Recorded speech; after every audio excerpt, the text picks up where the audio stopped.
السلام عليكم ورحمة الله وبركاته. نحمده ونصلي على رسوله الكريم، أما بعد. أعوذ بالله من الشيطان الرجيم. بسم الله الرحمن الرحيم.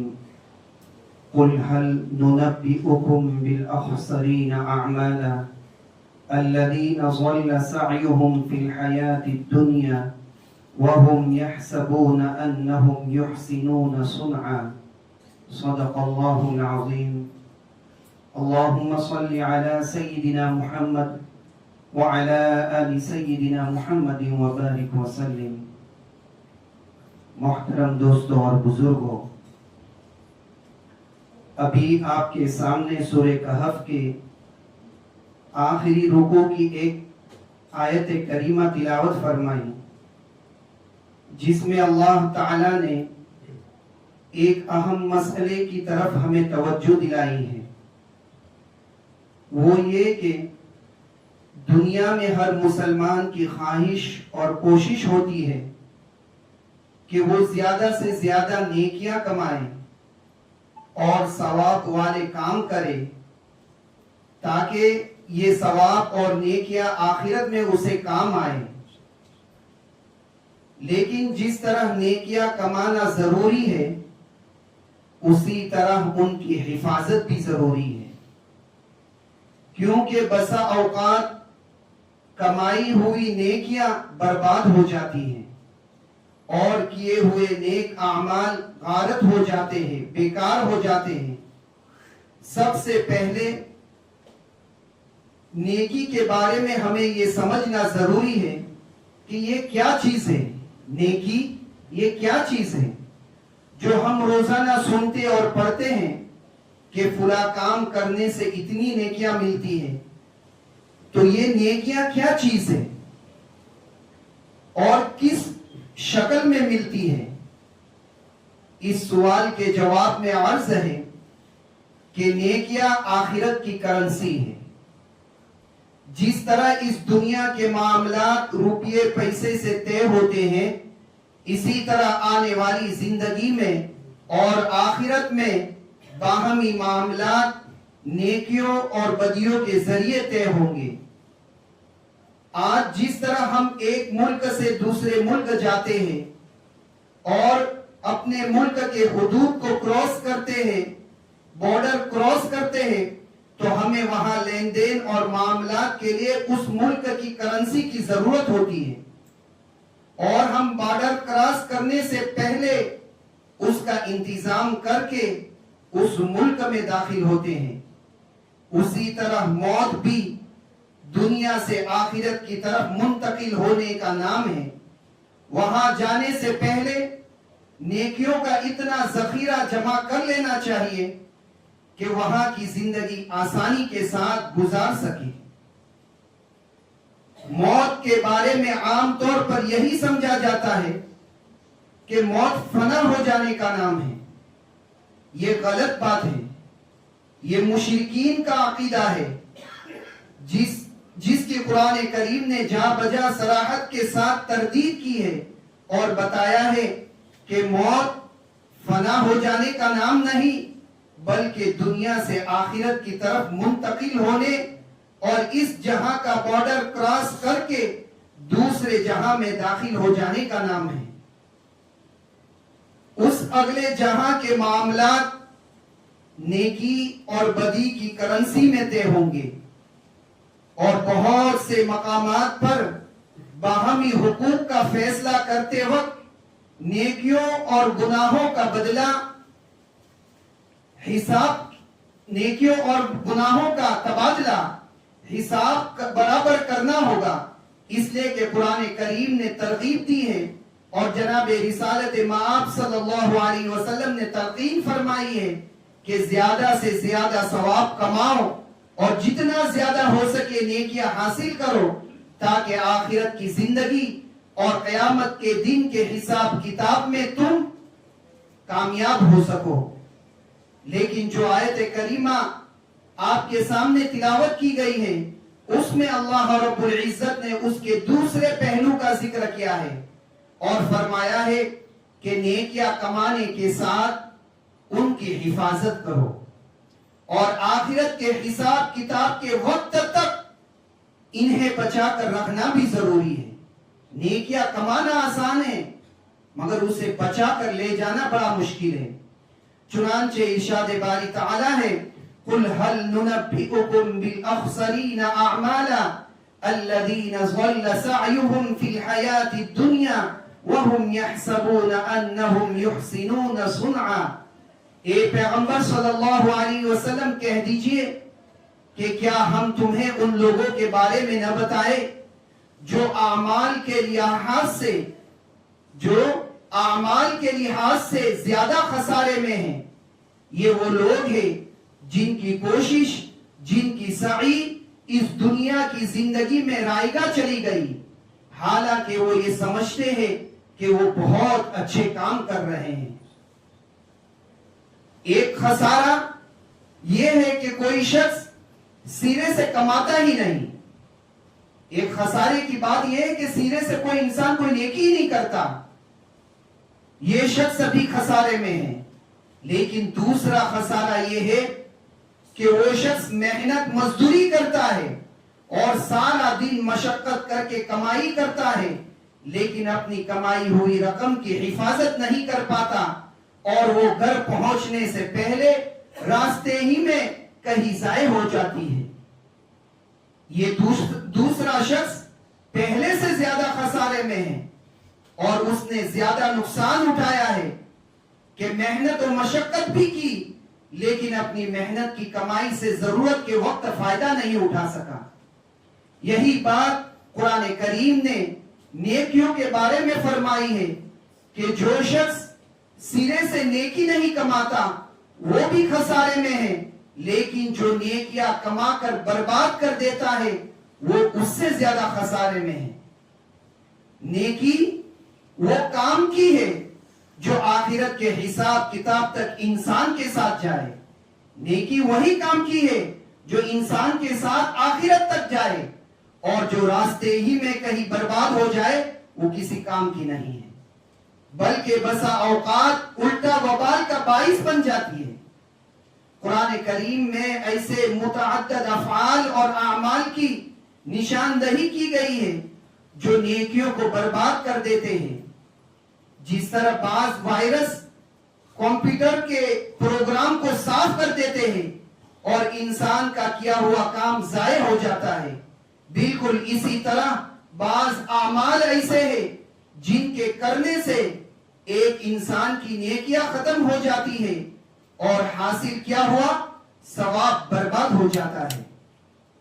مثلا شرک کے بارے میں قرآن کریم نے کہا ہے کہ اس سے اعمال حبط ہو جاتے ہیں، ختم ہو جاتے ہیں، مٹا دیے جاتے ہیں، حتیٰ کہ اللہ رب العزت نے خود جناب نبی کریم صلی اللہ علیہ وسلم سے مخاطب ہو کر فرمایا لَإِنْ أَشْرَكْتَ لَيَحْبَطَنَّ عَمَلُكَ۔ اگر خدا نہ خواستہ آپ صلی اللہ علیہ وسلم سے شرک سرزد ہو جائے تو آپ کی نیکیاں بھی برباد ہو جائے گی۔ اس کا مطلب یہ نہیں کہ خدا نہ خواستہ جناب کریم صلی اللہ علیہ وسلم سے شرک کا صدور ممکن ہے، نہیں، بالکل ایسا نہیں۔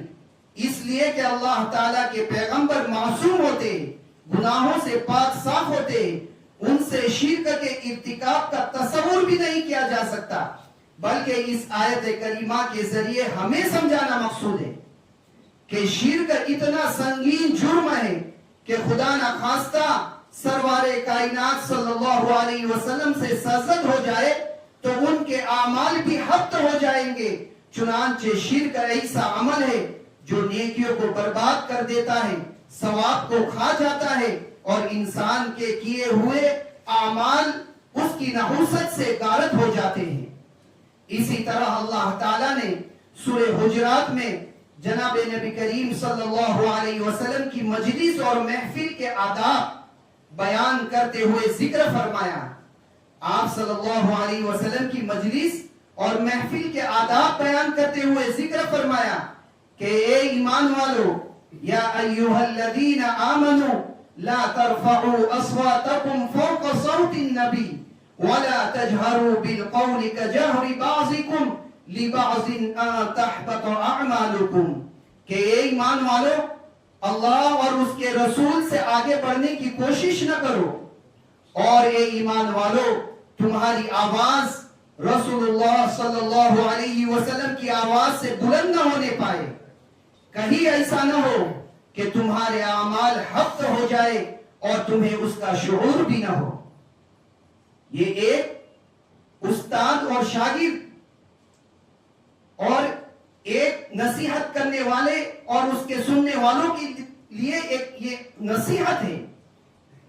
یہاں سے عکس اور لیا جاتا ہے کہ ہمارے نبی صلی اللہ علیہ وسلم کے محفل کا کیا طریقہ تھا، یعنی اللہ تعالیٰ کے ساتھ کسی کو شریک کرنے کے بعد دوسرا سنگین جرم جس سے نیکیاں برباد ہوتی ہے وہ جناب نبی کریم صلی اللہ علیہ وسلم کی شان اقدس میں گستاخی ہے اور دربار رسالت مآب صلی اللہ علیہ وسلم کی بے ادبی ہے، جس سے خود اللہ تعالیٰ نے ہمیں خبردار کیا ہے اور فرمایا ہے کہ میرے رسول کی شان میں تمہارا کوئی گستاخانہ طرز عمل تمہاری بے خبری میں زندگی بھر کی نیکیاں برباد کرنے کا باعث بن سکتا ہے۔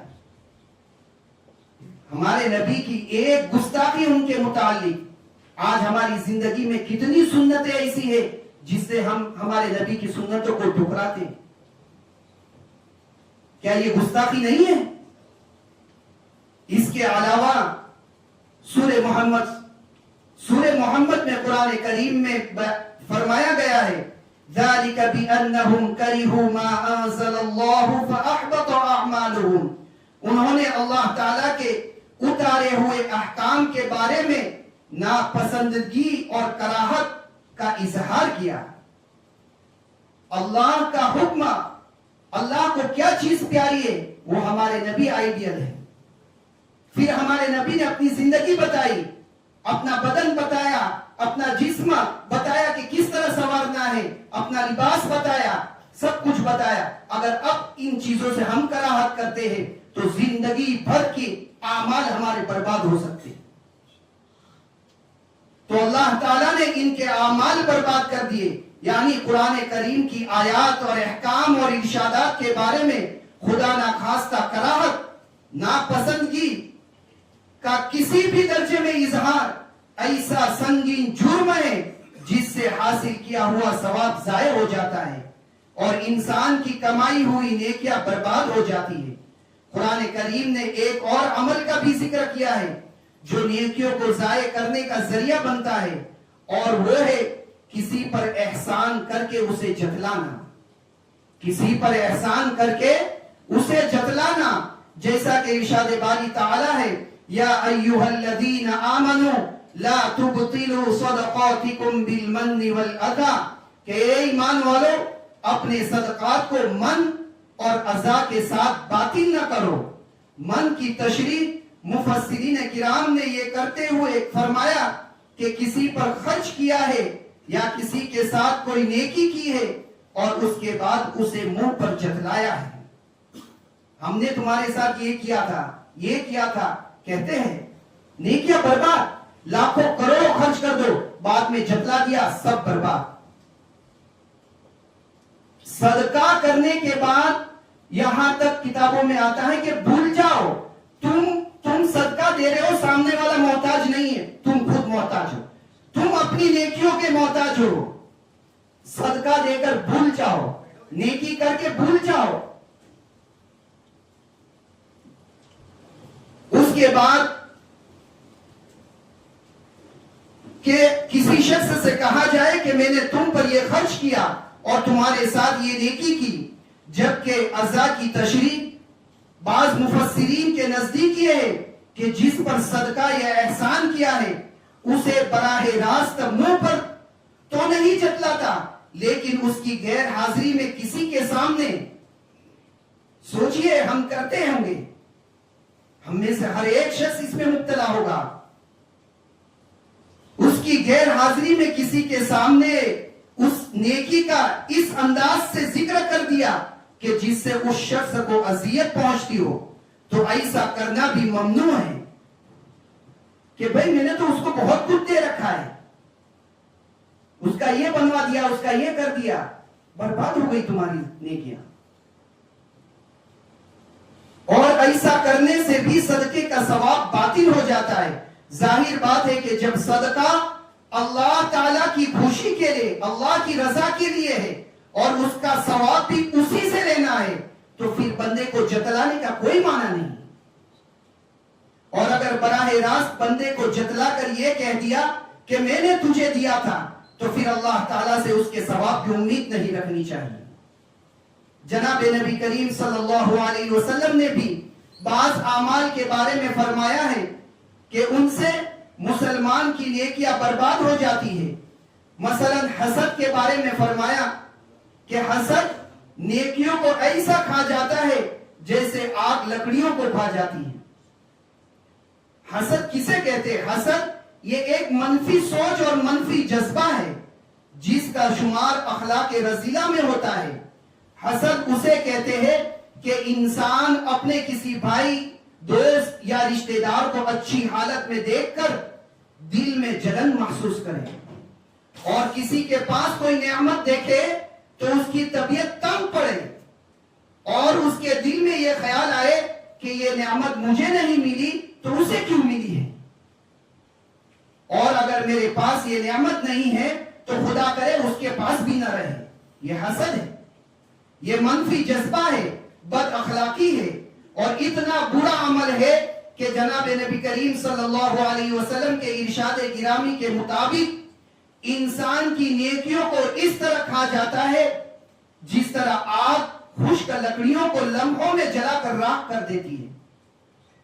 حسد کے برعکس ایک اور جذبہ جو مثبت ہے اور اچھا جذبہ ہے جسے اردو میں رشک کہا جاتا ہے۔ یہ جذبہ یہ اچھا ہے کہ انسان کسی دوسرے شخص کو اچھی حالت میں دیکھے یا اس کے پاس کوئی نعمت اسے نظر آئے تو خوش ہو اور دل میں یہ تمنا کرے کہ یا اللہ جس طرح آپ نے میرے اس بھائی پر مہربانی فرمائی ہے مجھ پر بھی اسی طرح مہربانی فرما دے۔ یہ محمود جذبہ ہے، یہ اچھا جذبہ ہے، اخلاق حسنہ میں سے ہے اور اس پر اللہ تعالیٰ راضی ہوتے ہیں۔